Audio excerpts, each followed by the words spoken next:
Thank you. Good morning, everybody. My name is Luke Laney, and I'll be the moderator for this very exciting and inspiring session on the Safe Drinking Water for First Nations Act.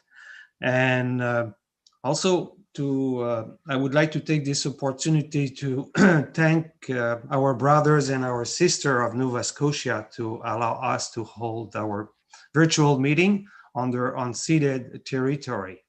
Thank you. So to offer us the opening prayer, I would like to call upon Elder Glenda Waisat-Labilwa of Eel River Bar First Nations. And Elder, on behalf of our group, based on our traditions, I would like to offer you tobacco. Thanks. Good morning. Bonjour. My name is Glenda Waisat-Labilwa, and I come from the Listagos Mi'kmaq First Nation in the Gispegawagi district.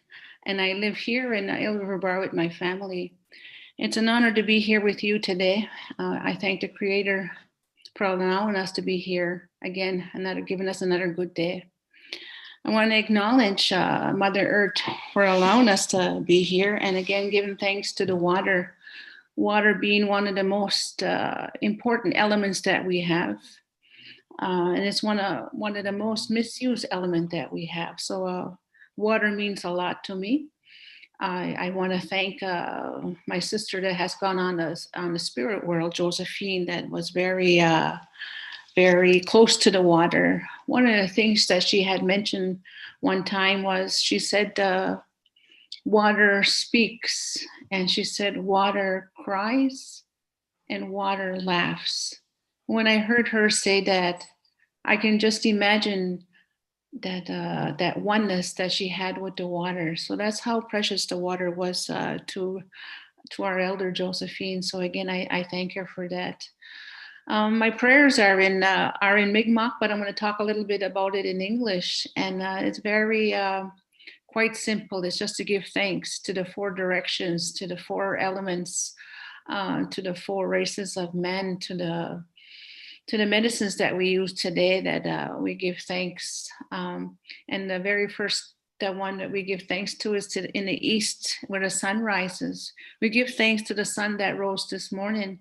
And the sun, when the sun rose this morning, it signified that brand new day, because today is all that we have today. So we give thanks for this new day. We thank the sun for allowing us to bring in that warmth to our hearts and removing us from this darkness, especially at this time in the midst of this pandemic. We believe the sun allows us to see our shadow, and when we see our shadow, we believe our ancestors are walking with us. So we thank the sun for that. Also in the east, we give thanks to the eagle. We believe the eagle, he who flies the highest and closest to the Creator, brings that good medicine back to us. And that good medicine is love. And that's what we need right now for each and every one of us, for our families, for our communities, for our nation. So we thank the eagle spirit for that. In the east, we give thanks for our children. We truly believe our children are a gift from the Creator, and we need to treat them as such. And what we're doing today is for the betterment of our children, for their future. And then we move on to the south. And in the south, we give thanks for all that is female. So we thank and we acknowledge Grandmother. We acknowledge Mother Earth at this time. She is resting. She is recuperating from all that she has done for us last year. So she's getting ready again to be able to give us the food and the medicine. So we thank Mother Earth for that. At this time that she's resting, all this snow is the blanket that covers her. So it's very important to have that. When we talk about women, we have to acknowledge Grandmother Moon that's coming this weekend. Grandmother Moon is very powerful. When the moon comes out, she shifts the earth, and when the earth shifts, water moves. And that's the reason why for us, we carry 75 to 80% of us is water. When it's full moon, when the water rises, that's where the energy comes for us. And that's the reason why everybody usually acts up at that time, because of that energy. So but it's a time for us as women to put our tobacco down. We'll be having ceremonies here this weekend to give thanks to Grandmother Moon. And we pray for all our sisters, our grandmothers, our aunts, because they're the life givers. They're the nurturers of life. So we acknowledge our sisters. And then when we move on to the West, we acknowledge our brothers. We give thanks to our brothers. Our brothers are the protectors. They're also the providers. They're the protectors of their families and their community and their nations, but also they're protectors of the medicines. So we give thanks to our brothers. And in the West, we give thanks to the bear. He too is resting at that time, in the winter time. But the bear is one of the animals that helps us to heal our minds, because we are our own worst enemy with our thinking. We ask the bear to come and help us at this time. In the midst of this pandemic, yes, there is the vaccine that is out there, but we still need to have that protection for our people, for our elders, and for our children. And then we move on to the North, and we give thanks to our elders. Our elders are the ones that has provided us with these teachings today, having the language today, having our songs today, having our prayers today. We give thanks to the elders, and also having that unconditional love for us. So we give thanks to the elders for that. Also in the North, we give thanks to the white bear. He too has the same properties and the healing properties to help us at this time. And to the white owl for coming to help us to understand life. So with that, I'm going to say the prayer in Mi'kmaq. Olali kisuk ni after sin mu in denusi mi gwadam ni kisuk na gwadan dedi kana mu kadam mawali ni kisuk dan dedi after the madi kisuk which AFN APC that we model mawidaj was school mi dish sangkwan olali kuchikna edwa kumadi kuchiki na so chija amishni kisuk dan dedi kana mu yakaduk na ko iknu yakne min la so kamula de ulamu kisla sin ni gen kalamu Iran deli kan nami nami chija amisa chi nami kerlam sidamagi na nami skamis wik peduksie olali kuchikna kuchiki o sangwana chija amis abik sik tu desen na de uchi una so de men sangwan sidamagi kuchik salaway sangwan tepa sangwan Umkumye sangwan ak sangwan dan ebi dalado ka ji baby kitska jeg majana sangwan wena aya olali kuchik na sangwan of chija amis which in chigna ka ankwejis wek mo ta ilaju tiji tan sinem tida santanse tida after the madi which wek mo Kipu chija amis ken lam to the madi kipu chija amis mo kitje kinis kamino akelugen bisuna bajadu dan e mudi la so kamu anan bisuna saktahan na edowe da we don't see bohon wana chignam ka ankwejis tan gidin midichi dan den bili la so kamu dan e mudi chignam ka ankwejis edowe wek mo kisi bohon wan Ujigam sa gamijuaji siya na imuji la so kamu kelo ko sangkwan kisi gan wan ye wek mo tan e mudi si mi wala mijuaji je de uchi wek mo uchi ki edo en chija amishan kishnen ma amiyo ki atlasin ni ge halali uchi na edo wakta ma de ujigam sa kweji mo ki no li kisi gan mo na kis no jingman edo wakta ma de uchi na risli bohan manan kweji so mo tan den lo gedisi edo wakta ma de uchi ki de fuse ki jo ki dan mitu wali desnen ha so dran ki gi dan jodmen ki sangwan walali uchi na edo we ujigam kweji kisi bohan mon wa mo edo wakta ma de uchi ki mo en uchi ja amishkina atlasin ni ge walali mo en uchi ja amishan de obon ni kan de jigla bat ni ka won chiga ki daswan kan de lo on me ilan da mo section we get and then we la so kamu la COVID-19 dan ala sa la so kamu so the mai kisi bohon ni desnen kisi go bo on mo des ni joadi bo on mo des ni chigina bo on mo des edo wakta ma de kis ko chigin chigina ke do ji go mo kisi bo on mo dan do di chigni ge APC AFN na ni go mo dan do di ge do ji mo kisi bo on mo da mo de edo wakta ma de chiki kisi go dan nei mo di o hat no wala ye kis ko ni dan bo on ni dan do no so tie Tandel anu kedegi adi, tandel anu asudamadi. We got to make this cook tandel lugadi, tandel get lamps to make tandel lugadi, allow so common. Uchiki wa bekuni, skin bush and the next one, while I get you and this one and dedicated away. Uchiki wa beku, Somalia, Uchikna. Uchiki and chicken of choose and Valalia.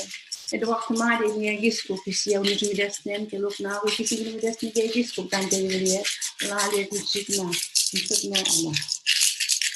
Thank you, Alan. Thank you. Chiawonk, Elder Waisat Labilwa, and thank you for those inspiring words. So on this note, to offer us the opening remarks, I would like to invite the Director of Infrastructures at the Assembly of First Nations, Mr. Irving Leblanc. Irving, please. Miigwech dinama gabagi that Glenda we not kedwinan when we bought the mang nong command be as a cob namang as it was a cob me young one them be. I want to thank Elder Glenda for her very uplifting words and putting us on the right frame of mind today that we talk about water, which is very important to us, water, which is our life, and which water, which protects us and guides us through our life. Jimmy, which for that, I want to acknowledge the territory of the Mi'kmaq and all of those other nations that are here today. I want to acknowledge that where I'm sitting in the traditional unceded territory of the Algonquins, and we thank them for their support. I want to thank you for asking me to say a few words. Thank you for asking me to do that. As Luke says, my name is Bing LeBlanc. I'm Madawa from Wikwemkong unceded territory up in Ontario Mid-North. Gizindo Dem, I'm the Eagle Clan and Director of Infrastructure and Water at the Assembly of First Nations. Greetings to all, and thank you for participating in this very first of two engagements here in the Atlantic region.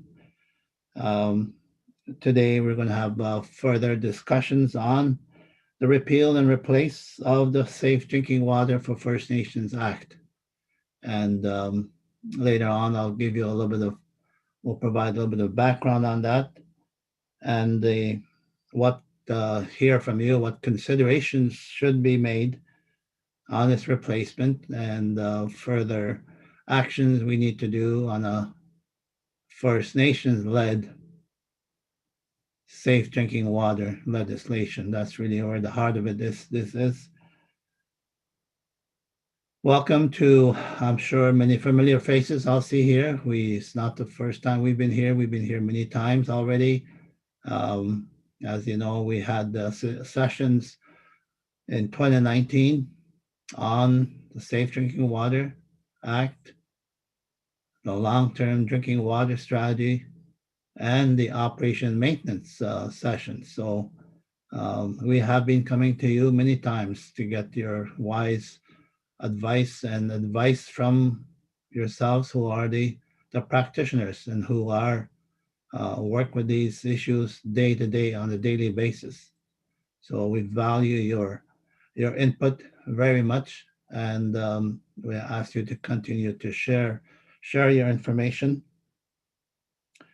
One thing we do, what we have done is we have not invited the federal people, the government people, because we want you to be able to speak freely and share your thoughts on that, so that you are not under any constraints of your views and what the current policies and programs affect you.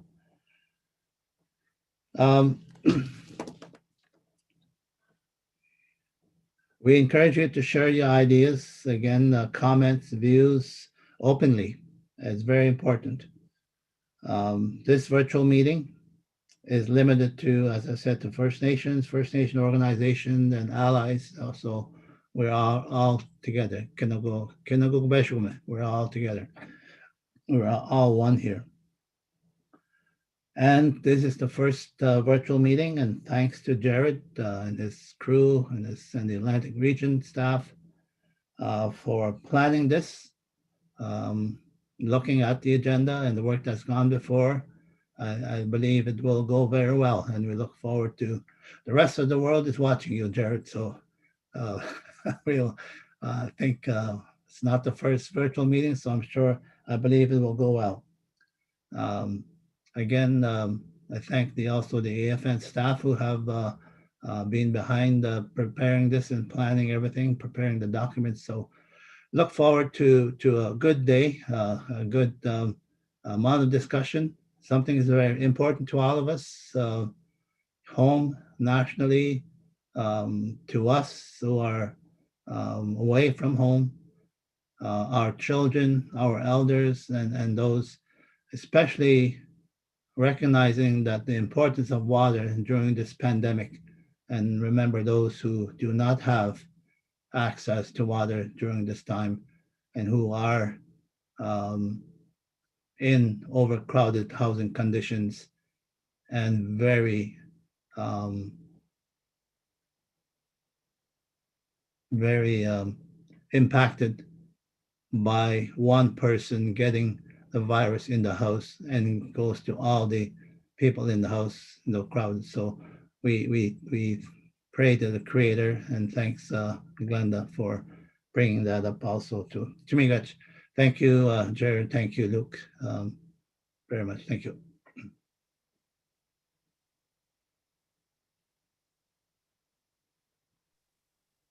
Still on mute. We have to have this reflex. I'm sorry. So I was telling, thank you, Mr. Leblanc. And you said the very important word. You said many important words, but one in particular is the word that this is our meeting, and this is a chance, to really speak our mind and to make suggestions. And this is important because we want that meeting to be as interactive as possible. So and also you have all received the agenda. If you don't mind, I will not walk you through the agenda, but again, I promise we want this meeting as interactive as possible, and your contribution is very, very important. And on this note, Mr. Leblanc, I think we need to get some kind of update on the Safe Drinking Water for First Nation Act, the repeal and replace. And I guess you're the best person to provide us with this update.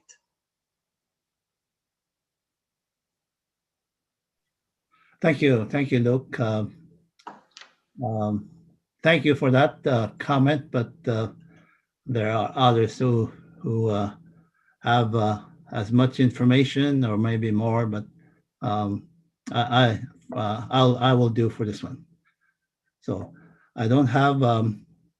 If you could put the deck on the screen, I will ask you to go slide to slide as we go through this. Hopefully, I can stay within the time allotted so that so to provide this background where we've come from and where the current status of the Safe Drinking Water for First Nations Act is. You can go to the next slide. So the Safe Drinking Water for First Nations Act, which was brought into force November 2013, and you can think of that time, 2013 to 2021, and it's been a long time that has been enforced, but it has not been, regulations have not been developed, and it was created and brought into force without consultation, despite extensive First Nations resistance and challenges. And that has been the same ever since the first draft. The regulations were introduced back in 2009. This is how long this has been with this. And for many of us, we have been at this since Walkerton, 2000, the year 2000. So we're beyond 20 years in dealing with First Nations water issues and lack of access to safe water. We are finally at the point where we are now making inroads on the responses to the repeal and replace of the Safe Drinking Water Act, engagements for modification of the Safe Drinking Water Act by INAC and now ISC began in mid-June 2019 and proceeded until September 2017, despite calls for those engagements to cease by First Nations. We have been strenuous in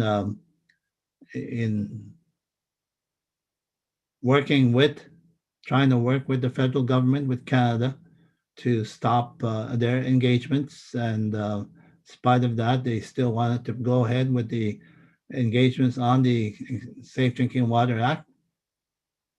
The federal government has made clear commitments to ensure First Nations have equity with non-First Nations in terms of water quality standards and equity in water access. In 2017 and 2018, they have now acknowledged that the First Nations-led process to deal with the current legislation is needed. So we have made significant advances in that area. Next slide.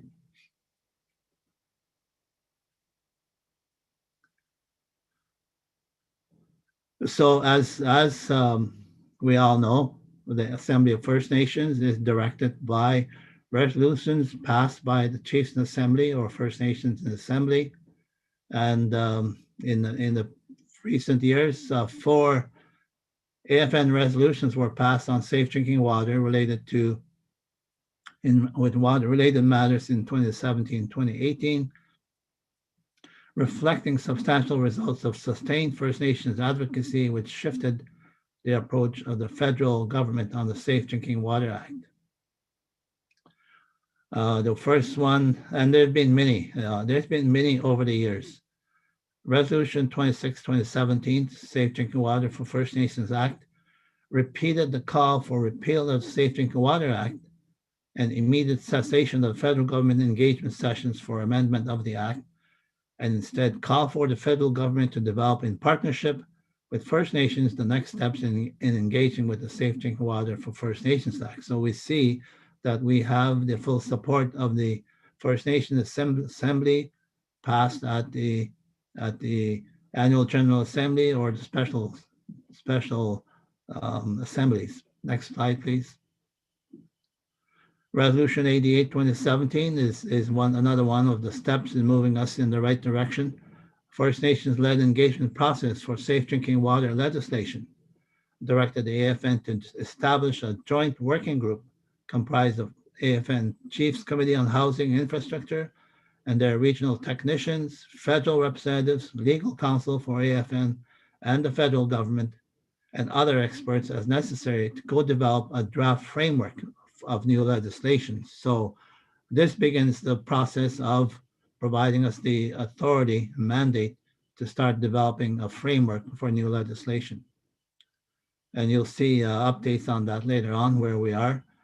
Resolution 1, 2018, First Nations-led process to develop new federal safe drinking water legislation took this process even further and mandated the AFN to immediately communicate to the federal government that in keeping with the government's commitments to reconciliation with First Nations, a joint legislative co-development process and mandate will proceed with full partnership with First Nations, including the development of the joint working group on safe drinking water for First Nations. So that's 2018. We are now at 2021, 3 years later.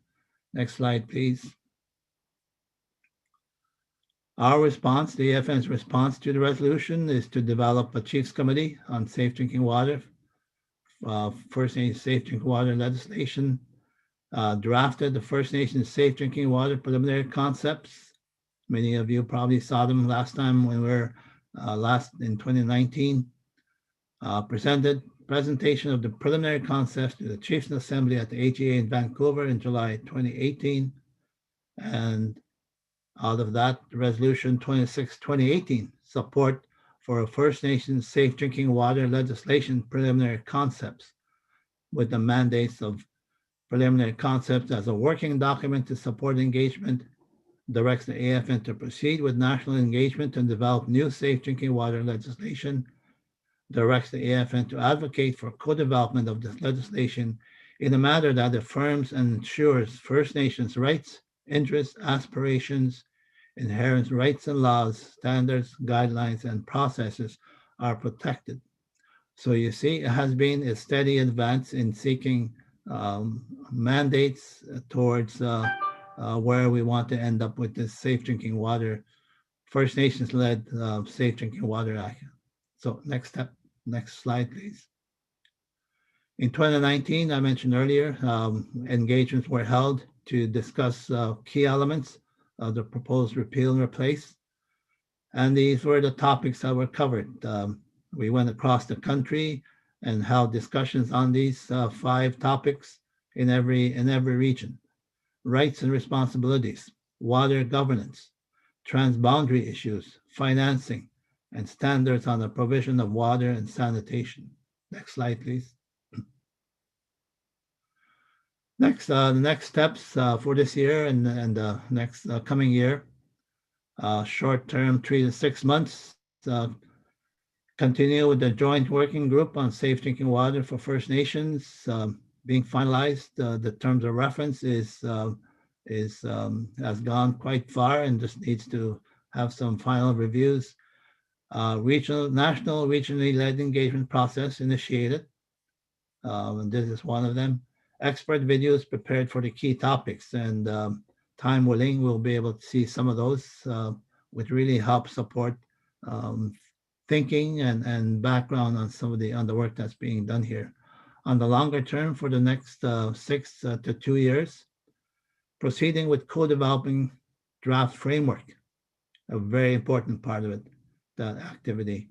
Presentation of the draft framework to the Chiefs and Assembly, submission of the draft framework to Cabinet by another co-developed MC as a basis for drafting instructions. So we're into the meat of it at this point, working with the federal government and other central agencies on that part. And then anticipating new legislation passed by the government upon ratification, advocacy support for regional regulatory development to implement. And so that's where we at. Next slide. This time around, these engagements will build on the discussions presented in 2019, and those of you who will be there will have those fresh in your mind. We will also establish a plan of action on how best to move forward. Again, topics will be covered will be the rights and responsibilities, water governance, transboundary issues, financing, and standards for the provision of water and sanitation. Last slide, next slide. That was the last slide, and certainly we do respect and understand and know of the work that's going on here in the Atlantic region on your Safe Drinking Water initiative. Certainly look to the Atlantic region as one of the leaders on that. We certainly look forward. We want to recognize that work. Thank you. So to be much, Luke and company can move on. Thanks a lot, Mr. LeBlanc, for this clear and comprehensive update. And I think you just now opened the day for us, and we will have 5 different but complementary presentations. And the first one is on rights and responsibilities. And I would like to call upon either Carrie or Lorraine to take it.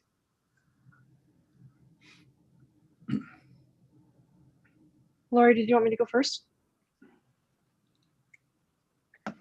Yes, please. Okay. So Lauren, you will make the presentations? You are muted, I guess. Yeah. Oh, I think Carrie just volunteered to go first. Okay, Carrie. So we will listen to you. And I apologize because my camera is not on. It's a little bit earlier where I am, and so I've got children that delayed my ability to be, camera ready right at this time. No problem. No problem.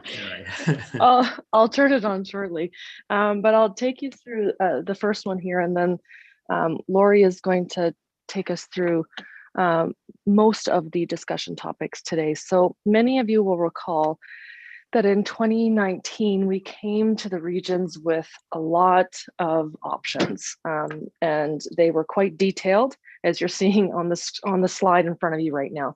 So everyone was presented with some very challenging topics with respect to some of the key pieces in this legislation. And that's what you're seeing reflected on that slide right now. And what I want to focus on today is just to give you a sense of how we're hoping to approach these today, is that for those topics that we discussed in 2019, we'd like to further develop them a little bit so that we can be really certain that we're clear on what First Nations want. And the reason we're coming back with similar topics is that in 2019, we didn't necessarily get consensus on all of these topics. We got, these are close, but go back and maybe refine them a bit, or go back and tell us a little bit more, because some of the topics were actually quite challenging. So for the discussion topics today, what we're going to do is present each of the options as they stand, play a video of one of our experts on this topic, and then give you a chance to really respond to the outcome of the 2019 engagements. This allows those that are on the call that are new to the topic to still feel like they didn't have to be part of 2019 engagements to get it, but it also allows those who were part of the 2019 engagements to then further refine maybe the direction that they had thought they wanted to go in last time. So that's why we're looking again at a lot of the same topics and a lot of the same pieces. So in 2019, we had a discussion around rights and responsibilities to the provision of safe drinking water. And this was really, the question was, how do you represent rights within the legislative process, within a new legislation? And recognize also that the impact of the bill for the UN Declaration, Bill C-15, is going to impact this discussion as well, depending on how that proceeds and how we hear back from First Nations legal experts and First Nations leadership on how they want rights reflected. But in 2019 and today, we have the three options. One of the options was to not characterize Indigenous or an Aboriginal, because that's the term used in the legislation at all. And unanimously, I would say across all of the regions, that was not favored. It was not favored to not describe a rights process or rights in any way throughout the process. So that option is off the table now. What we're looking at is something, a merge or a mesh between option 2 and 3. So option 2 and 3 were to characterize First Nations rights, but option 2 was either directly in the legislation or in a more aspirational or preamble, I would say.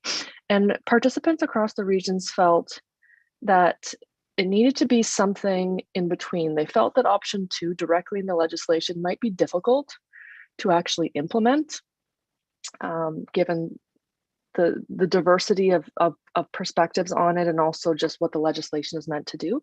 But others felt that having a preamble, so a little paragraph or something in advance of the legislation, was maybe not strong enough. So that's part of the conversation that we'd like to have in the discussion today, is to talk about the merger or the mesh between option 2 and 3, and also your perspectives on any potential implications from the UN Declaration, which had a different context in 2019 when we came out to regions, right? It wasn't something that had as much force and strength behind it as it does now. So that's the intention of your discussion groups. If you go to the next slide, though, I think there's a slide after this, unless I'm losing it. There should be, and actually maybe we'll do it in breakout. There's an option to discuss wording of what a new option could be for this. And I just want to pause because Bing talked about the joint working group, and I still have my video off. I can turn my video on.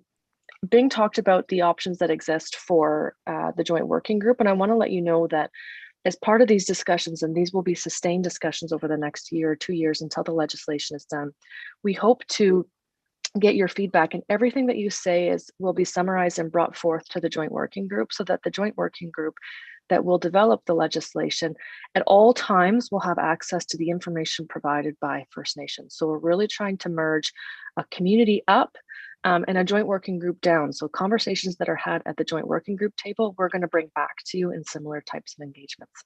So for this conversation around rights and responsibilities, you're going to hear from two different experts, Danica Littlechild, who is an assistant professor and lawyer, and she works at Carleton University. And you're also going to hear from Amanda Classing, who is also a lawyer and works for Human Rights Watch. And many of you may have seen some of the Human Rights Watch reports that they've done on safe drinking water.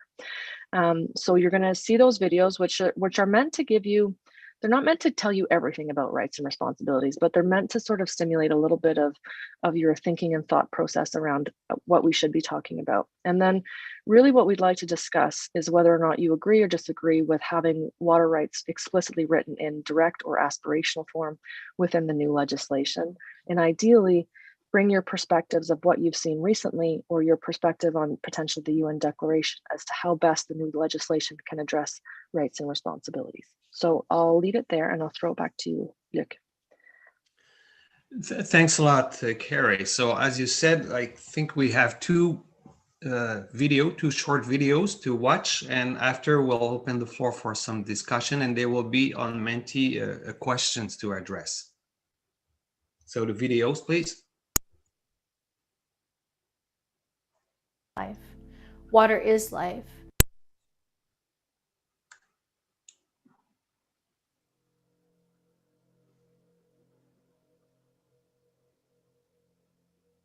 My name is Danica Billy Littlechild, and I am from Neasqueak, Musqueam Cree, in Treaty 6 territory in the province of Alberta. I'm an assistant professor in the Department of Law and Legal Studies at Carleton University, and I also am an advisor to the Assembly of First Nations in the field of environment and water.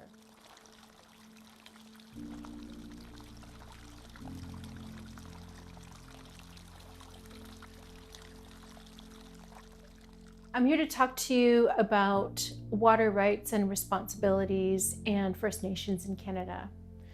In our Cree language, water is called nipi, and the derivatives of nipi is nia bematisawen, which means I am life. Water is life. And for us as Cree peoples, we believe that there is an animate nature to water, that it has agency, that it has a spirit, and that we must honor that spirit. In the work that I've done as a lawyer for a few decades, working within 4 Indigenous peoples in Canada and around the world, I have learned that many Indigenous peoples share similar perspectives on water as a spirit, as a being. And we know that there are many interests that have sought to use water as a utility, as a resource for development, without paying proper attention to what needs to happen in terms of balance and protecting water. It's my view that the laws and legal orders of Indigenous peoples and their knowledge systems, their legal systems, are in fact imperative in the protection of water moving forward. We know that there are a number of environmental crises that we collectively face: climate change, biodiversity loss, natural disasters, and now a pandemic. And all of these have heightened our sense of the nature of the crises that we face with respect to water. We as Indigenous peoples and as First Nations deserve to have a place and a space to exercise our rights and responsibilities vis-a-vis water.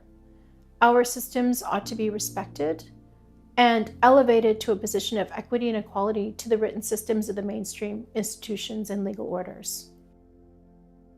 This may mean that a new approach to relationship be implemented that has in its roots our historic relationship building paradigms such as treaties, agreements, and other constructive arrangements, and our inherent obligations that we have as Indigenous peoples, which have been provided to us by the Creator through our legal orders and knowledge systems, through our languages and our cultures. When we think about the idea that water is life, for Indigenous peoples, for First Nations, this is not simply a concept or an idea. It's something that resonates throughout our systems.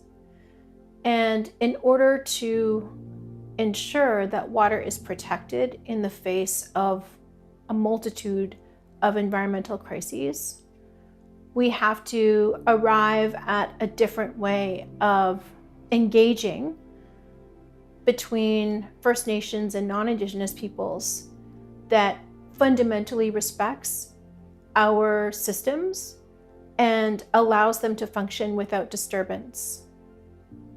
We also must see a true transformative shift in the paradigms that have been employed by government and the private sector in the way that they've approached water.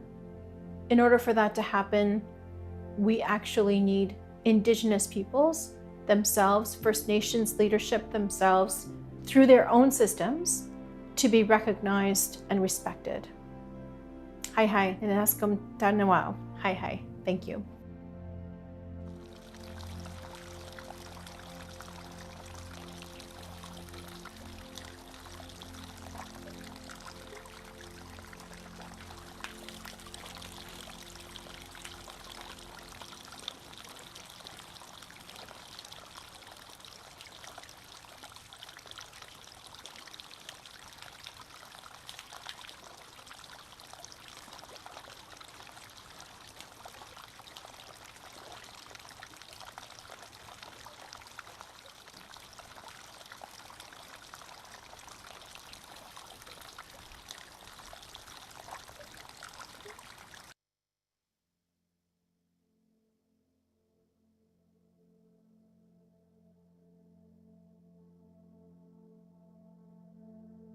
Hi, my name is Amanda Classing. I'm a researcher with Human Rights Watch.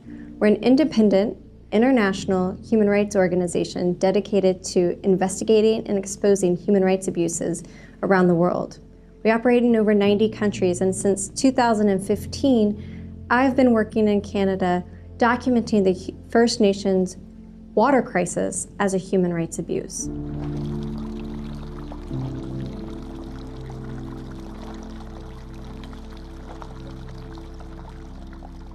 I've visited communities across, mostly Ontario, but across Canada, looking at what are the water crisis issues in each reserve. They're different. Some have to do with contamination of individual wells. Others have to do with underinvestment in operation and maintenance, which puts whole systems at risk. And still others have to do with collapsed and failing water systems that have led to decades-long boil water advisories in communities. All of these have human rights impacts. And one thing that is true in all of these cases is that there's a lack of safe water regulations on reserve. In Canada, if you live off reserve, you are protected by drinking water regulations, which means when you turn on the water, there are safeguards in place that ensure that your water is safe, it won't make you sick, and somebody is responsible for ensuring that that's the case. If you live on reserve, there's no equal protection. There is no safeguards like that, no safe drinking water regulations. And this human rights violation is something that has persisted. In 2013, Parliament did pass the Safe Drinking Water for First Nations Act. It was thought that this would help resolve and lead to the promulgation of the regulations necessary on reserve. But the Act has problems both in process and in substance. Process-wise, parliamentarians did not engage with and consult with communities and leaders as they should. Substantively, that meant that this Act does not take into consideration the full aspect of the drinking water crisis. It seeks to set out who is responsible and lead to the drafting of regulations, but it doesn't seek to resolve and repair the decades and decades of underinvestment and overpromising in delivery of safe drinking water systems on reserve. That underinvestment has led to failing systems that simply can't be turned on tomorrow with new regulations and meet them. In order for the Safe Drinking Water for First Nations Act or some sort of successor act to work as it should to ensure the realization of the human right to water on reserve, there needs to be a true and firm commitment to invest in the capital and the operations and maintenance necessary to bring all systems up to the code that is determined. And it needs to be done in close consultation with communities. Water isn't just a human right, it is an important, sacred, and spiritual relative. One that, when engaging on issues related to water, requires right relations and ceremony. There needs to be the space for the recognition of the full impact of the drinking water crisis on reserve. And one of the most important things about a human rights approach to water is that the government and rights holders, like those that live on reserve, are able to clearly articulate roles and responsibilities, that there is accountability to deliver on the human right to water, that there are clear targets for what will be delivered and when it will be delivered, and that rights holders living on reserve can hold somebody accountable. Oftentimes that type of accountability requires oversight, and oversight is often best left to independent bodies, to people that don't have political reasons why finds a certain way or that it determines that projects are on track. So one of the things that we've recommended, consistent with recommendations that have been made throughout Canada, is that there be an independent First Nations Water Advisory Board. An organization or a board, a task force, a council, whatever the body might be called, it would play an important role to ensure transparency and accountability to fully and completely end the water crisis on reserve and meet the human rights obligations of Canada to ensure all people have access to safe drinking water. This isn't just a rhetorical tool of law. It's real. It has real impact in people's lives. I have talked to the parents and the caregivers that struggle with the drinking water crisis on reserve, what it means to have to wash your child's bottles in water that is not safe to drink, to care for an elder with disabilities with water that is not safe to bathe in. It has a lasting and harmful place in people's lives. To lose trust in your water is like losing trust in an essence of life. And so any effort to address the First Nations water crisis needs to take into consideration what it will take for communities, for families, for parents, for elders, for everyone to trust that their right to water is respected and has been fulfilled. Everyone deserves the right to water, and Human Rights Watch stands with you in your fight to realize that. Thank you.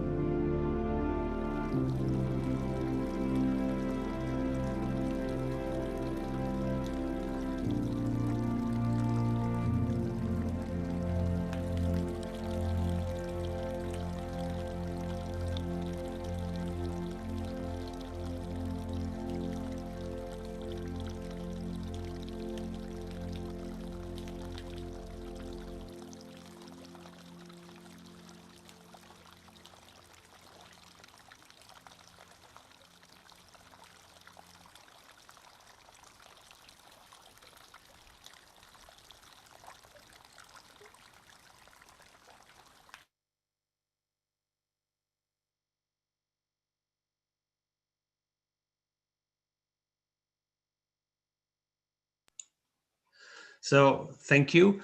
I think we heard pretty powerful words like rights holders, responsibilities to create a new paradigm. I think it all depends on us. The timing is great. And I would like to, on this note, with the help of Carrie and, and Lorraine, to open the floor for the discussion. And again, we thought to do at the beginning breakout sessions, but we will all stay together. So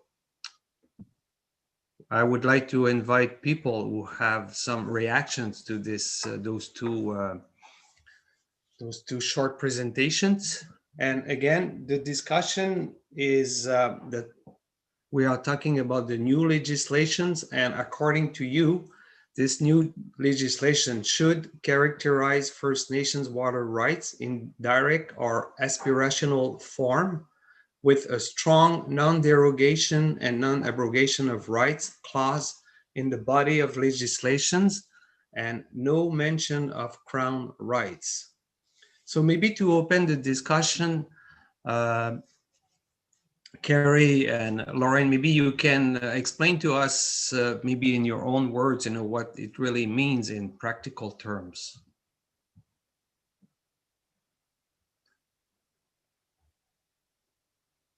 Sorry, Luke. I I was looking to unmute myself, but as it would appear, I'm already unmuted. So there we go.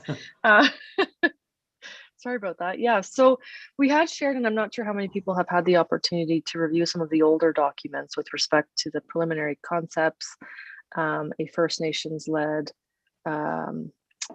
process. We have a long document. If you're looking for Friday night reading, there's a few long documents that you can read that help to better frame up this discussion that we're having on the safe drinking water for legislation. But where we land on this part in particular with respect to rights and responsibilities is really trying to clearly understand what are the, and I would say in this concept, it would be around, what are the elements that have to be included from your perspective with respect to rights and responsibilities. What are the deal breakers is the important piece to drive home, but also recognizing that often we talk about a legislative process from a very non-Indigenous perspective. So legislation is written in very non-Indigenous ways. And so that's not, by default, the way that it's set up is not reflective of First Nations culture, relationships with water, rights, et cetera. And so that's why we want to try and get from you how you see this rolling out. We had a few people last time who said that they wish the legislation was available in all of their languages, for example. There's different ways of how we envision, and you saw a little bit of what Danica was presenting there, and I apologize, you're going to hear my maniac children in the background. There was a little bit of what Danica was mentioning there about, First Nations ways of knowing and being and doing, being integrated into the legislative process. So that's why originally we had a discussion around including it in aspirational form. Get out, I'm getting the kids out, get out. This is the joys of working from home. I'm sure you've all seen that at some point you're yelling at your children while you're talking to adults. So it's great.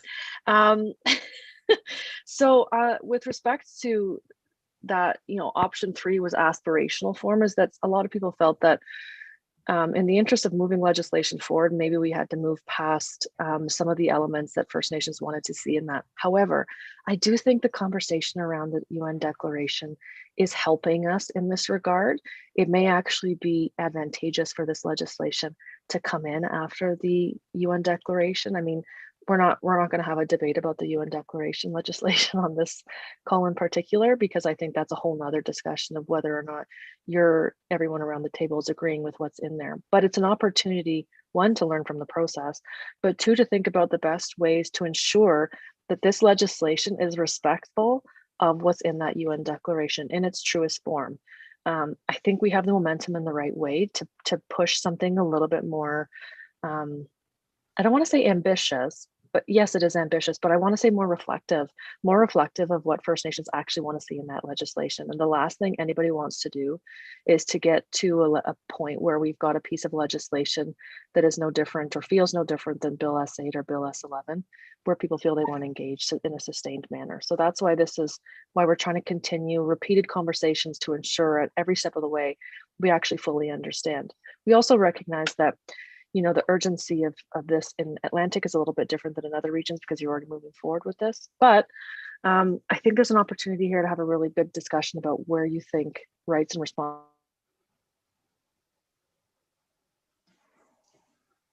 Hello? Yeah. Yeah, sorry, I was on a breakaway there. I was scrolling back over when you, I don't know if anyone's called in on an iPad before, but when you scroll back over, it thinks that you're driving, so it mutes you. It's very protective, but it's not that intuitive because it should know I'm not moving. So we want to really feel free to really be, and I would encourage you to be blunt and direct on this one, especially the way that we're going to do it. If you go to the next slide, there's the poll options, and one of the options will be on Mentimeter as a word bubble. And I really encourage you to put be as direct in those pieces as possible. All of this is anonymous, so you don't have to worry about your particular opinion necessarily coming back to you or coming back to a larger group. The intention of all of these polls is to be quite anonymous, to allow you to feel like you can really share your perspective on it. So I'll leave it there. If there's questions, I know some of that is vague, but with this kind of discussion, sometimes you continue to have to stay at a higher level until you're ready to drill down, until, if we give direction to the joint working group about where you're thinking about rights and responsibilities, they work towards something. And then we come back to you and tell you what that looks like. Like, what does this actually look like in practice? We can bring that back to you so that you feel engaged throughout the process. So hopefully that gives a little bit of context. Laurie, do you have anything you want to add? Just said, we're looking forward to hearing your opinion, and we'll break for discussion. We're looking forward to hearing your voice, and we'll be jotting this stuff down, and we're recording. But again, your opinions will be anonymous, but it's just important that we hear what you're thinking. Okay. So let's please discuss. So Lauren and Carrie, thank you. And yeah, just before we address those questions on Menti, if participants, you have questions for clarifications or whatever, I would like to invite you.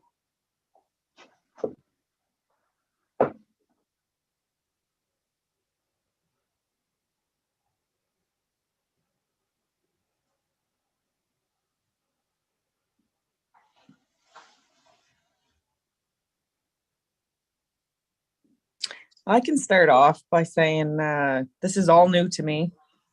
I've just joined in. This is like just brand new.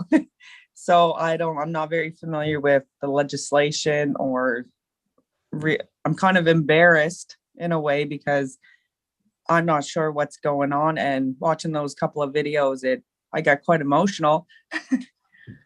And I really am wanting to know more about it, that's for sure. Thank you. I would like to invite you to introduce yourself and also the First Nations or the organizations you're with. Okay, my name's Nicole Levi, and I work at Armukto First Nation. I'm the Director of Operations Assistant, and I'm a band member with Armukto First Nation, also known as Willamuktuk. Thank you. So, welcome. I would like also to mention that we have a note taker, but comments will not be attributed to anybody. It will remain confidential. So we only grab your messages and comments. Thank you for your comments. Is there anybody else who would like to address the floor?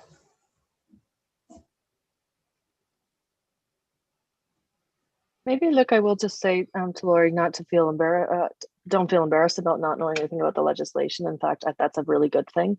There's many people, and I'm sure they'll all start smirking here, who have been talking about this for what feels like way too long. And sometimes when you've been doing something for too long, it's hard to come at it with a fresh perspective. I'd say most people don't have a fresh perspective on this particular piece of legislation. So I think there's tremendous value. And it also means that we're that everyone is reaching out in the right way. You know, Atlantic Region's reaching out in the right way to bring new people to the table. It's important that everybody is aware of this legislation, its potential impacts to community. And that's part of us trying to craft these conversations in the right way, is to ensure people who've had it can further contribute, but those who are new to the conversation also feel welcome to be able to contribute. So don't feel embarrassed at all. Nothing's been done with the legislation since it came into force. So it's not because you were not paying attention. It's just nothing has happened to it, aside from everyone saying it was maybe a bit like a flaming pile of garbage, is the nice way of saying it. Is that's where, you know, nothing has been done with it. So it's not like it's been in the news all the time and people are up in arms about it. It's been kind of sleeping for a little while, as we've been trying to repeal and replace it. So don't worry about that. We did provide some files that I'm sure Aspen can direct you to some backgrounders that'll help with any of the information that may be like really new to you.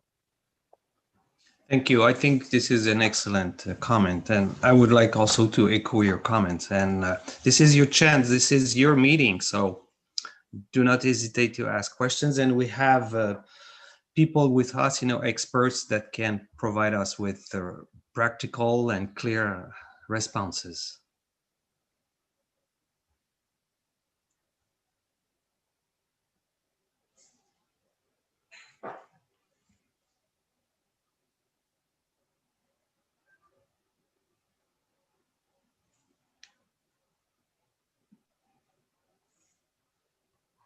Maybe I'll just take the opportunity while everyone's just thinking about it. Oh, and when do you do it? Sorry, I've got background noise. Is to maybe ask, because Atlantic Region, being one of the more advanced regions, saw a benefit to a legislation. Of course, many people saw elements of beneficial pieces of legislation, because it would enable you to actually move forward with the work that you're doing. So maybe I'll push back to somebody on the call who are more familiar with this in terms of what does the inclusion of rights and responsibilities mean, say, for the new Atlantic First Nations Water Authority, where you know, the new authority, I imagine, is more focused on setting the standards and the regulations, but have you had discussions around the inclusion of First Nations rights around water? Because I think it's important to see those of us in the nation that are moving forward faster, how that conversation is developing or has developed in the past, because it's often said that it's important, but unclear about how exactly to do it. And I just want to make sure that I'm respectful of the fact that Atlantic did, you know, there's a lot of elements of the act that would help the Atlantic nations move forward with their water authority. So I don't know if anybody feels comfortable talking a bit about that in particular. No pressure, James. Yeah, we would like to hear from you. You are the expert in your region.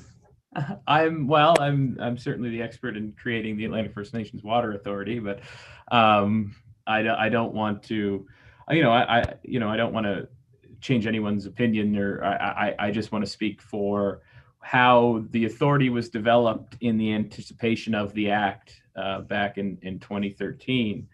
So there are a couple of provisions that we looked at and engaged with. One being the allowance for regulations to be developed on a regional basis within the Act.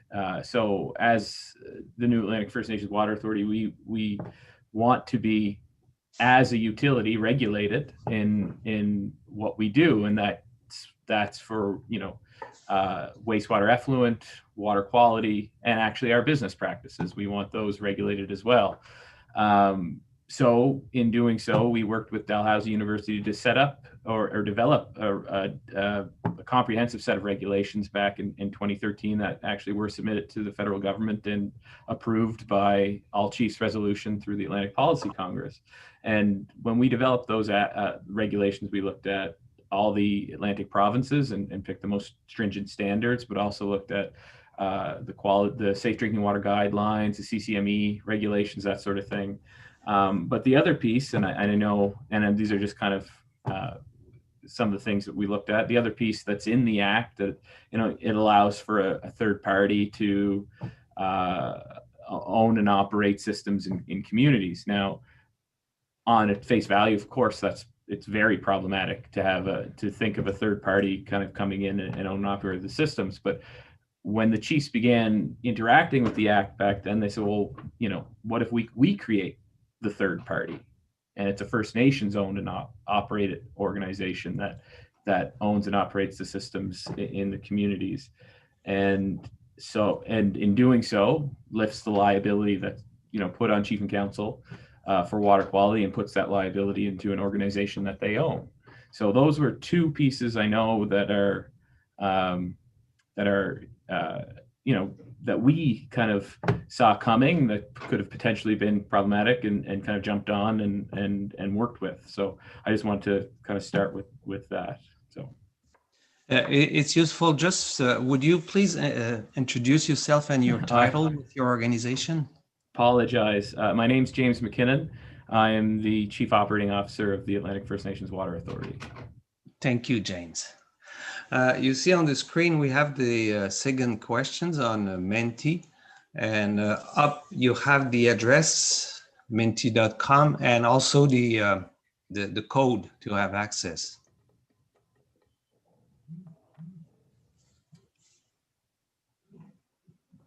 The link is also on the chat for anybody who wants to go there and have an easy access to Menti.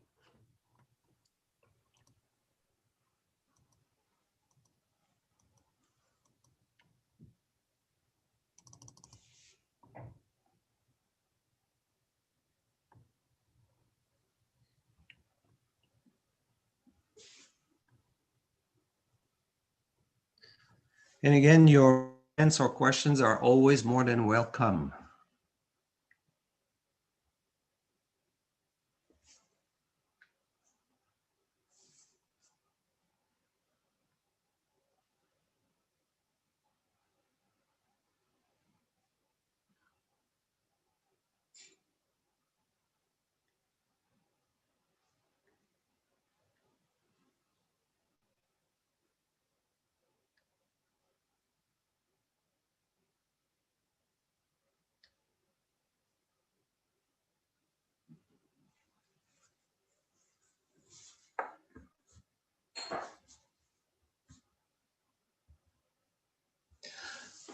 And then, just to stimulate the discussion, will it be possible to see the answers to these questions about the concerns? Yes, as soon as the answers start getting entered, they'll automatically start showing. Okay.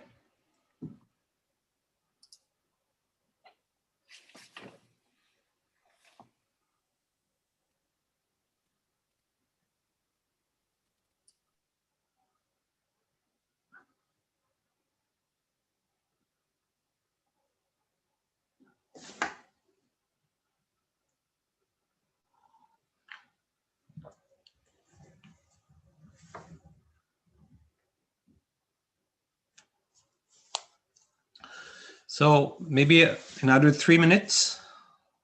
We haven't received any answers yet, Evan? Enforcement, independent review, none, regulator. Okay. Yeah, another 2 or 3 minutes to address the questions.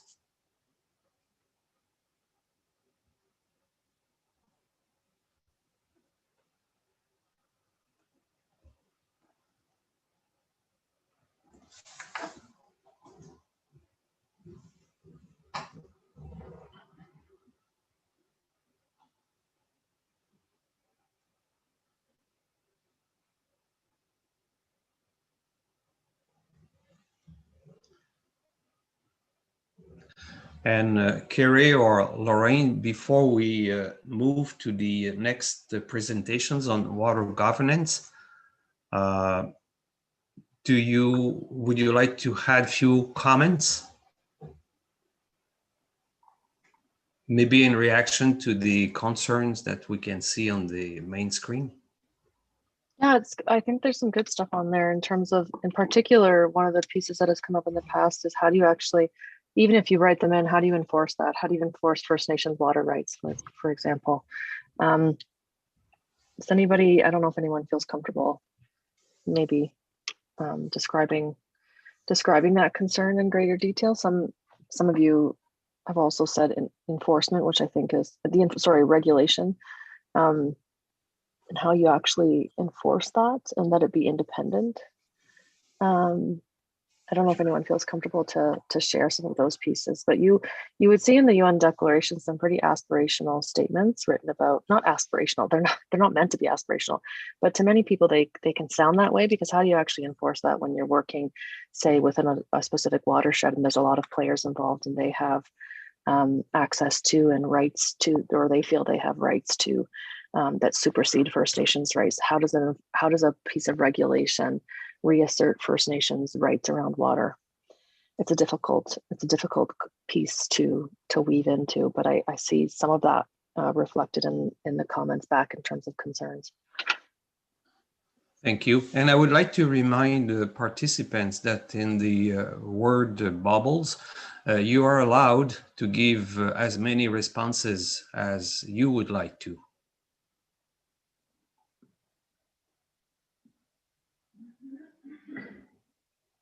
I guess that's why they put biggest concerns with an S, huh? So feel free.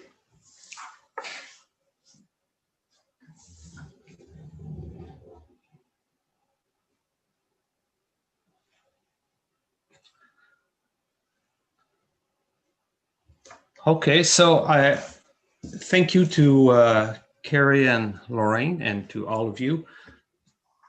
I would like now, maybe we move to the next presentations on water governance.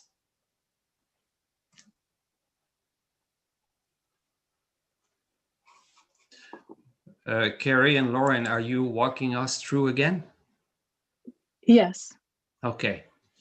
Okay. This also is the creation of the first water governance institutions feedback from the 2019 engagements. In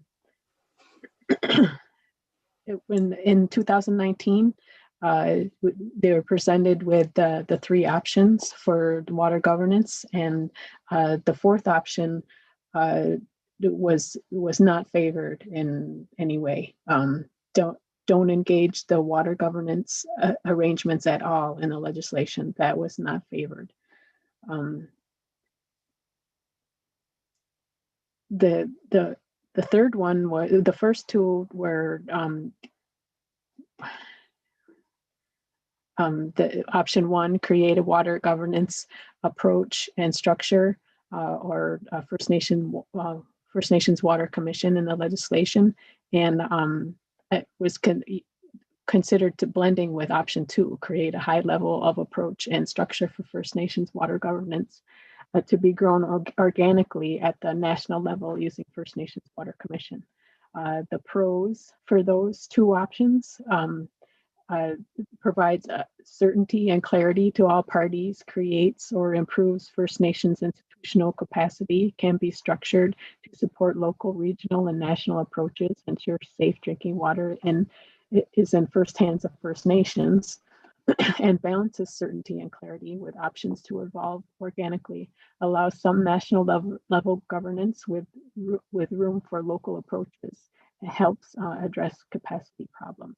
But the cons being, if improperly created, may restrict flexibility, and local innovative approaches may be prejudicial to First Nations existing structures and work in progress, and might create centralized system that some nations or regions don't want, may be difficult to negotiate, and may have strong opposition from provinces, territories. Will need to be approached carefully to ensure that any delegation of authority to a centralized commission is not used to undercut the Crown's fiduciary responsibilities.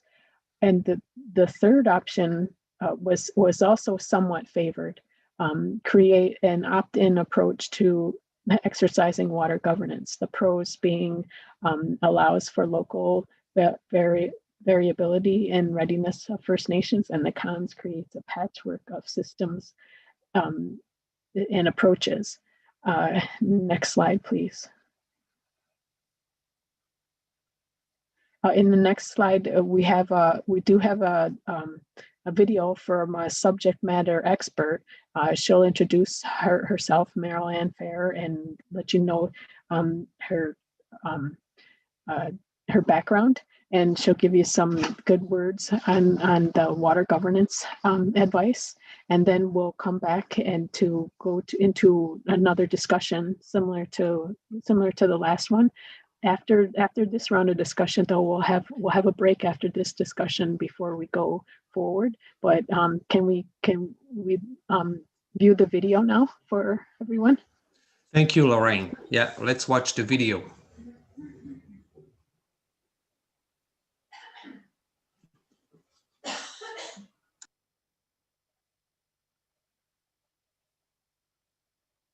Hi there, my name is Meryl Ann Fair. I'm a lawyer, and I've spent most of my career dealing with Indigenous water issues, and in particular Indigenous water rights, and I'm here to talk to you about the governance options that are on the table, or that you should be thinking about when it comes to the First Nations Safe Drinking Water Act repeal and what might be in the new act.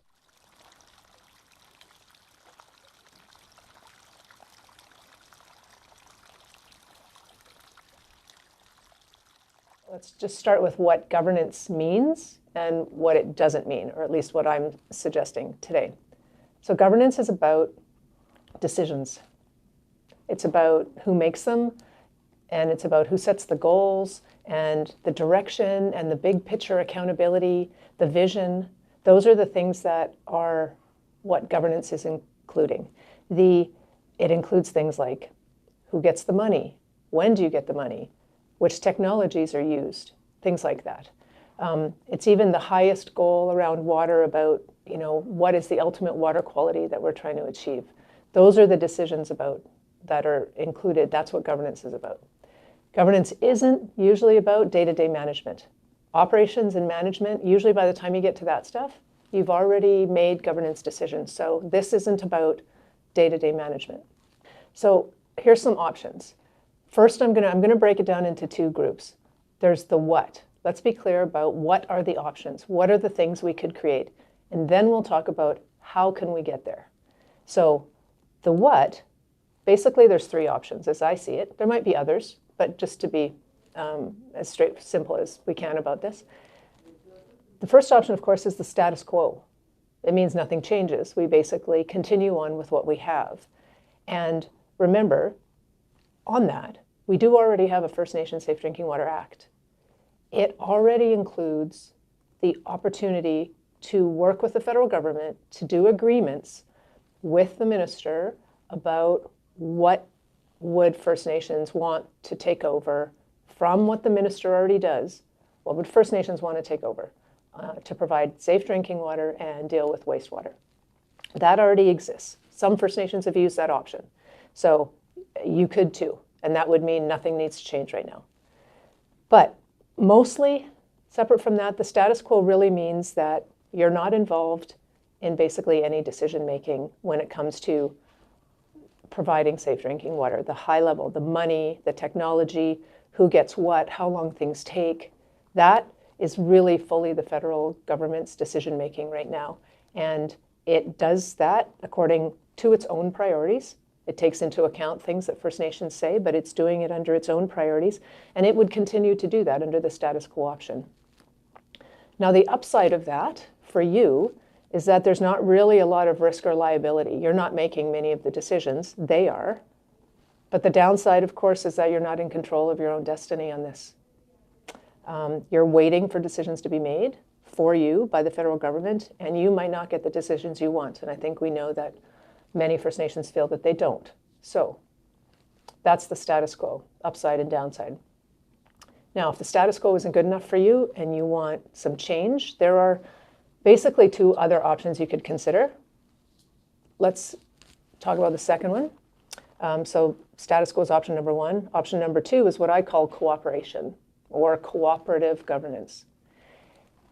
In this option, Canada would continue to have its responsibilities or some of its responsibilities for safe drinking water. And then you also would work with them to decide which ones you have And then you try to work together and cooperate to make those things happen. It's basically trying to find a common ground, trying to work together where you do your part and they do their part in terms of the decision making. So the problem with this is that you still have to decide who's going to do what. And it means you still have to come together into a room and try to negotiate a solution. You could see this could be a difficult issue when it comes to money or which technologies are acceptable. And at the end of the day, unless you've negotiated that it's your authority to make the decision in a certain area, the decision making probably still fully rests with the government. It doesn't have to, but it probably does. The upside of this approach, though, of cooperation, is that you can have separate institutions. You could have the federal folks dealing with their drinking water and wastewater responsibilities, and you have your own institution. And the issue, is that they still have to find a way to work together. But you can create your own institution under this model. The downside, though, is you've created silos. They've got their work, you've got your work, you still have to figure out how to work together. Communication's always an issue in that kind of situation. And you don't necessarily, when there's separate institutions, have all the information you need. You're trying to find out in a situation like this how your goals can match with their goals and try to find the common ground. But it's more like a separate but parallel approach to managing water and wastewater governance. And we know how hard it is to overcome these kind of silos because we already have them right now.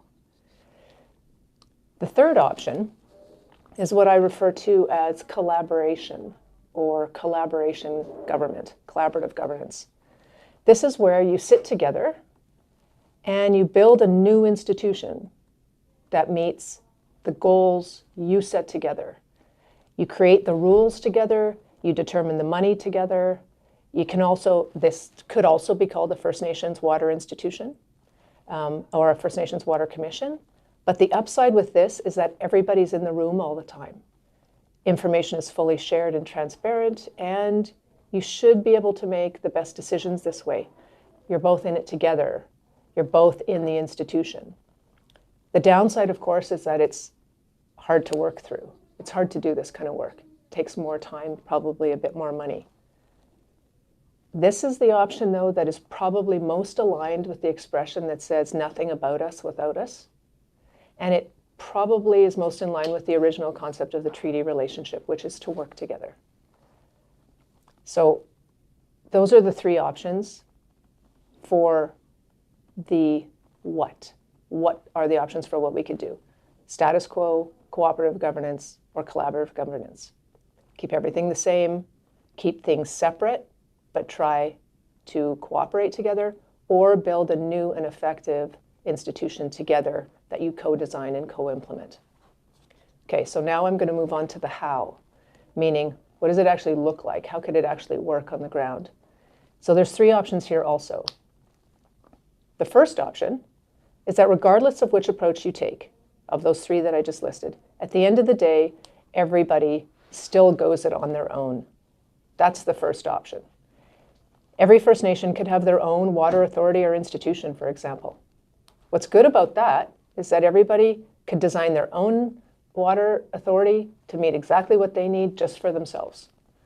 The bad thing of that, of course, is that every First Nation has to do it by yourself, basically. You're on your own. You might not have the knowledge or capacity to build and run your own water authority.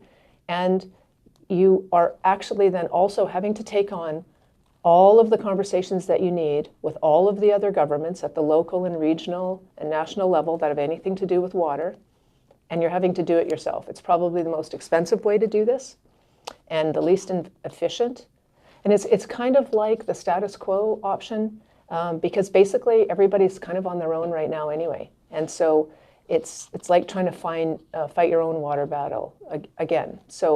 But that's the first option, how to do it. You build your own institution and you figure out how to work within the system. The second option is more of a regional approach.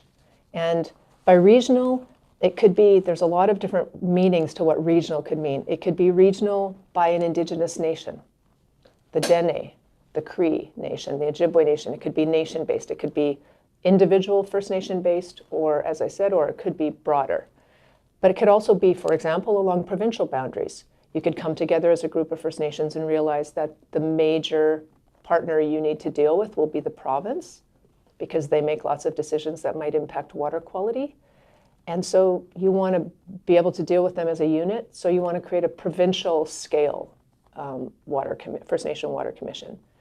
It could be even national. It could be along treaty boundaries. There's any potential way that you could do this, any political or legal boundary. Another option, of course, is that it could be based on what nature says is the most reasonable regional approach, and that's the watershed. Watersheds are how nature moves water through land by a watershed approach, and so you could come create First Nation water institutions that are dealing with water within a watershed. And whatever you choose, the benefit of a regional approach is that you have more than one partner sitting in the room. You've got others, you're sharing, you're helping each other. The biggest challenge is how to bring everybody together into a regional approach or an institution. It's a little bit harder to coordinate, it's a little bit bigger, and of course it's a bit hard to figure out what's the scope of the region. But you can see there's efficiencies if you can do it regionally, and particularly if you do it in a way that builds on what makes sense to nature, which is watersheds. The benefit of that is that you're bringing more people together, you're sharing the workload, you're supporting each other, you get to make kind of these governance decisions based on a unit that makes sense in nature, watersheds, and it's just easier to connect and support each other and make good decisions that way. The hard part is that it's bigger, of course. It's a bigger region. You've got to coordinate more players, more people, more Indigenous nations, more Indigenous communities might have to come together to do that. And so, again, that could be the downside. The third option is kind of a combined option. It kind of combines the first two. It's basically saying that what you want to have is a local, regional, and national level that work together. The local level could be the First Nation having its own water institution, its water commission, its water authority, rather, and if it's ready to do that, it could do that. And then it would connect into a regional governance body that would have responsibilities, and that would connect into a single national body, a First Nation Water Commission body. And the issue is they would have to work together. And so an example of what this could look like could be that the national body, for example, would do the big picture things that kind of would apply to everybody, the things that have everybody in common, that everybody has in common, like what are the basic water quality standards that everybody should be able to have? And how do you treat wastewater? What are the standards for that? It could also define the high-level goal that is about providing safe drinking water, that it's meant to achieve a human right to safe drinking water, that ensuring sources of safe drinking water are protected, safe, and not polluted. It could set very big high-level goals like that. It could also do things like trying to assess technologies so that each individual First Nation doesn't have to go through the very difficult thing of determining is a new technology safe and good. It could also do things like set the certification standards for water treatment, wastewater treatment officer training, things like that. So it's the big high-level common things. One thing to remember is that all of these three governance, the what, and then the three hows, cost money, but that's a solvable solution. The issue is just making sure which option makes the most sense. The other thing to remember is that regardless of which option you choose, they can all be an opt-in approach. It could be that a First Nation decides they're comfortable with the way things are right now.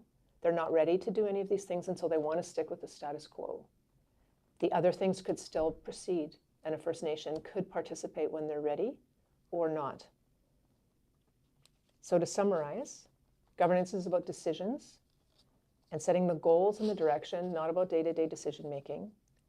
There's three governance options, the what, which are the status quo, cooperative governance, or collaborative. And then there's three options for how to get there. There's everyone does it on their own, you all build your own institution.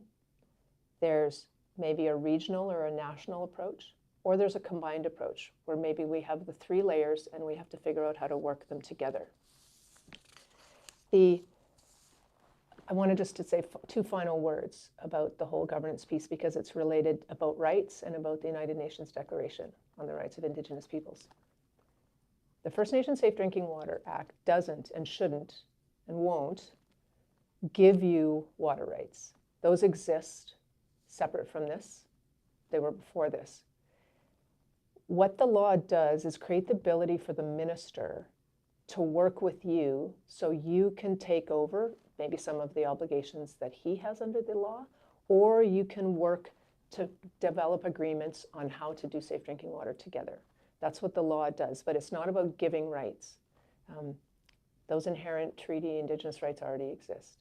So with that, I hope this has assisted you in trying to think through some of the potential governance considerations with the First Nations Safe Drinking Water Act. I want to thank you for letting me explain some of my thoughts on it, and stay safe.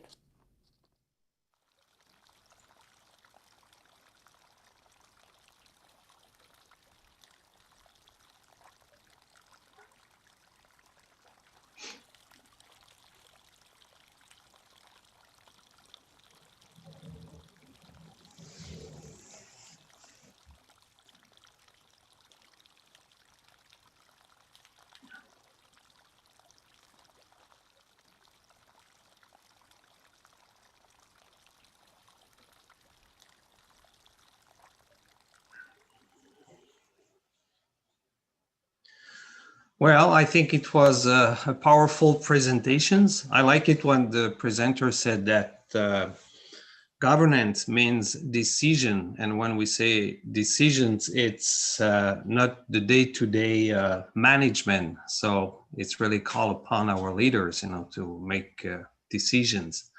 So I guess, Lorraine and Carrie, again, you would like to provide us with some comments after this presentations, and also we will have again, like the first time, a question, one or two questions to address. But for the time being, either Carrie or Lorraine, if you want to take it away. Do you have any comments, Carrie, before I go into the discussion? No, I think Marilyn's expert presentation was pretty informative, to say the least.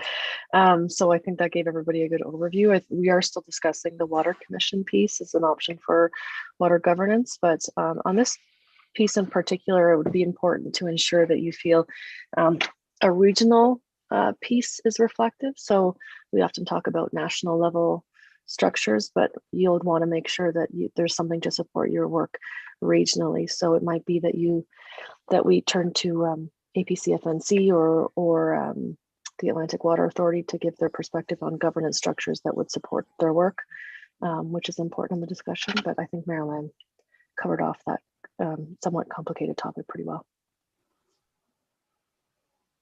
Yes, for this question, we'd like your insight on for the discussion question. Create a high-level approach and structure for First Nations governance with an opt-in approach to be considered. A water commission should be explored. So what are your comments on related to this? And again, while we entertain the discussion, I invite you to go on Menti. Yeah, some people, Jay, you're pretty good. You're already there. You have all the instructions how to get to Menti and the special code to use as well.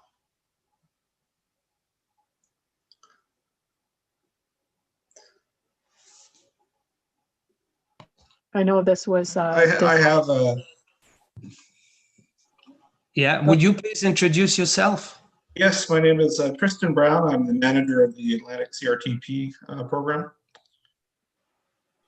Okay. I just had a basic comment stating that I do believe that there should be some kind of national oversight body that also acts as a kind of a check and balance to ensure that the regional ISC offices are complying with decisions that have been made. And that I think already kind of been stated and agreed that administration of any kind of authority or or practical body should be done regionally. Yeah, I'd like to agree with Tristan there.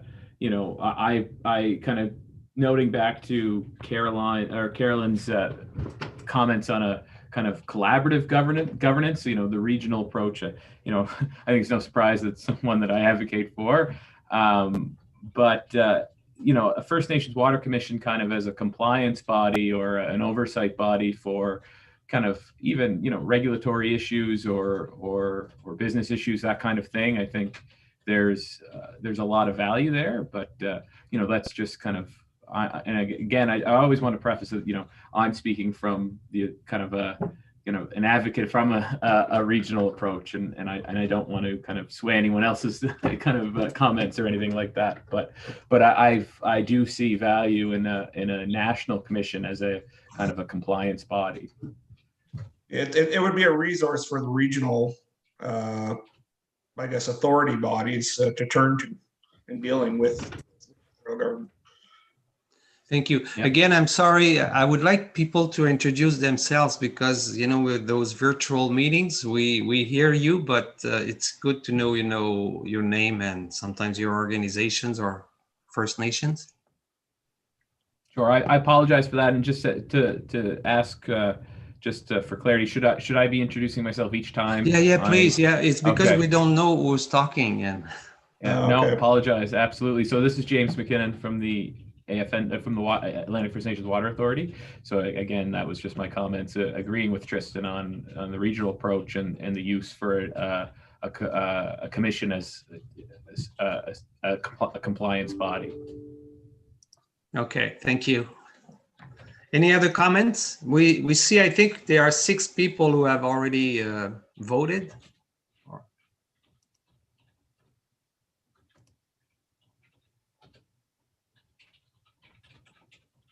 I recall from the pre-engagement session we had in Atlantic that there were First Nations in favor of the opt-in approach also.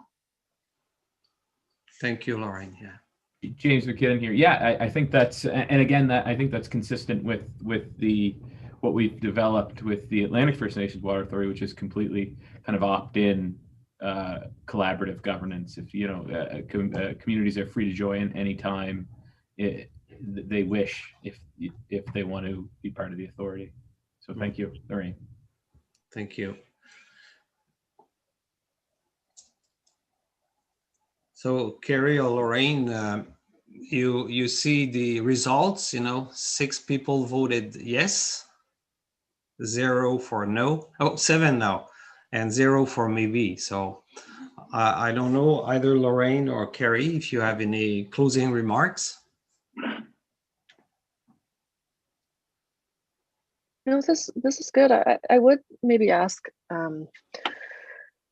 so I would say the norm is that something national that, and like you said, James, you're not saying anything that's, different than other regions are saying. Most regions want to see something that's reflective of what's happening in their regions, because there's that pan-Canadian or pan-Indigenous approach just doesn't make sense. It doesn't make sense for Atlantic nations. It doesn't make sense for BC. It doesn't make sense for the prairies, and it sure doesn't make sense for the North, or doesn't make sense in Quebec region. So there's everyone wanting to have something that's very regionally sensitive, but recognizing that there's a benefit to having some overarching governance structure to dictate it, but not necessarily in the weeds that the regions would be into it. And I think that's overall the consensus. But if there's any further description on that or context, we'd be happy to take that into account. Because originally, when the Water Commission was first discussed, that was like 15 years ago, 10 years ago. A lot has shifted and evolved since then, so it might not make sense for it to be a commission. It might make sense for there to be some other entity at a national level, but that a lot of that, day to day, not day to day, but the region is the one that's really responsible for that. I guess I would ask, in terms of who that regional body would be, whether that's something that's done through an AFN regional office, it's a separate entity, because we have had a little bit of conversation back and forth about that. And this, I think you experienced that in your engagements with the new water authority, James, in terms of who are the right people to represent and to be part of the solution at the regional level, leadership otherwise. Anyways, something to consider and talk about likely at the next iteration, but this is helping to really be able to allow us to give the joint working group some really clear direction. Like, this is what you need to consider, and then we'll come back to you with the specifics of that. So that's helpful. James, do you have any suggestions, any comments? Kind of, you know, just I guess a question for clarity. Are we talking about a national body that acts within regions, or just a region, or how did we come together with our regional approach, and who or how does our governance work, I guess, which is that the question? Yeah, kind of. I think none of that's been, I don't know if there's been consensus that it's national that acts regionally. I think it's been something that's regional entities that are supported by an overarching national structure rather than, I don't know if that really makes sense what I just said, but no, it does, Carrie, and I think that's, I mean, when I thought of a water commission, I like that idea. I mean, you know, it's a national body, but if it had, you know, offices in a region, it's something as a regional resource that could be used for, you know, those, you know, compliance or regulatory purposes as kind of a back. I like that idea. If there was a kind of if there was a national water commission with the regional office, I think that's great. And just to touch on kind of our governance and who is at the table for you know, on the water authority side, I mean, we have our board of chiefs, but you know, each community is an owner. If you opt into the authority, you're an equal owner as every other community, and you have an equal say in the organization. And that's kind of how our governance works at its very highest level, is that it's one community, one vote. So we're a not-for-profit and follow that mold, I guess you could say. Yeah, Tristan Brown from Atlantic CRTPA here again. I don't believe, other than Atlantic, there's a region-wide political organization as far as water and wastewater goes. That has yet to be established. There isn't someone you could currently contact that would represent an entire province as far as water and wastewater. So I think it might end up being kind of a case of, if you build it, they will come. You know, if you create that national body, it might be something that spurs on the organization on a regional level. Yeah, that's a good point. I think some of the other regions have some of the concerns. So when we said, is it national that works regionally, or is it something supported nationally that has stronger roots in the region? I think it is something that's stronger roots in the region that's maybe has some oversight at a national level, or for resources. Like, there's an advantage to having something national to take advantage of shared practices across the nation, but there's tremendous value in having something that's really strong in the region.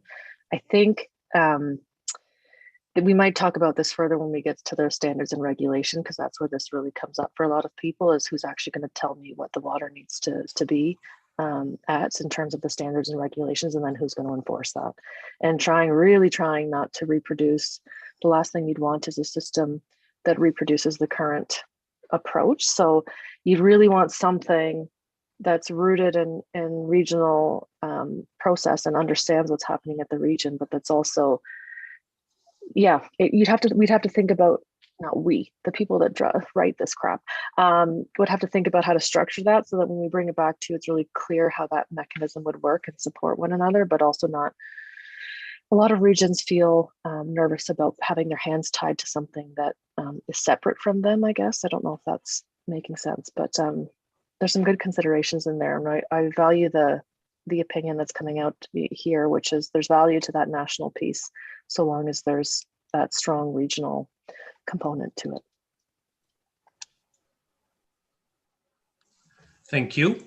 So we have the result of the poll. Now it's 8 participants who said yes, 0 for no, and 0 for maybe. Evan, I don't know if I would like you to present. We didn't look at the results of the first questions. Can you put it back on the screen, please? Sure, no problem. Yeah. Okay, so 38-63. Thank you. and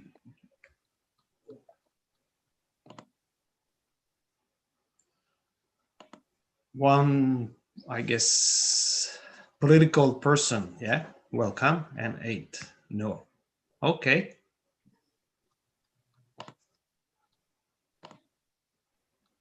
You know, we'll have a chance this afternoon to introduce ourselves when we'll do the round table.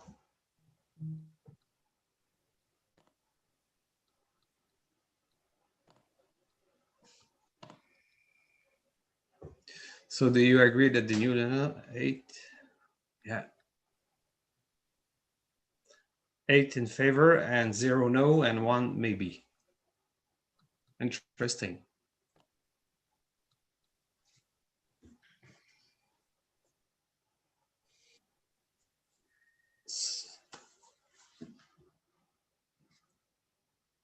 Okay.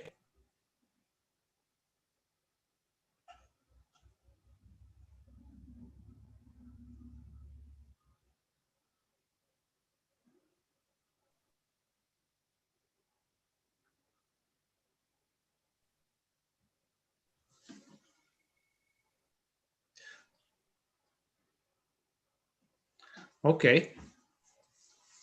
Thank you, Evan. So this morning we cover a lot of grounds. You know, we touch on topics like the rights and responsibilities and water governance. And at this point, I think we have been very dedicated and we work very hard. So I would like to suggest that we take a 30-minute break or lunch. And this afternoon, we will have 3 more presentations, and then we'll do a roundtable and the final wrap up. And I think we'll have the elders will also do the closing prayers at the end of the day. So let's enjoy 30 minutes. And so I hope to see you all back in 30 minutes sharp. Thank you. Have a good lunch.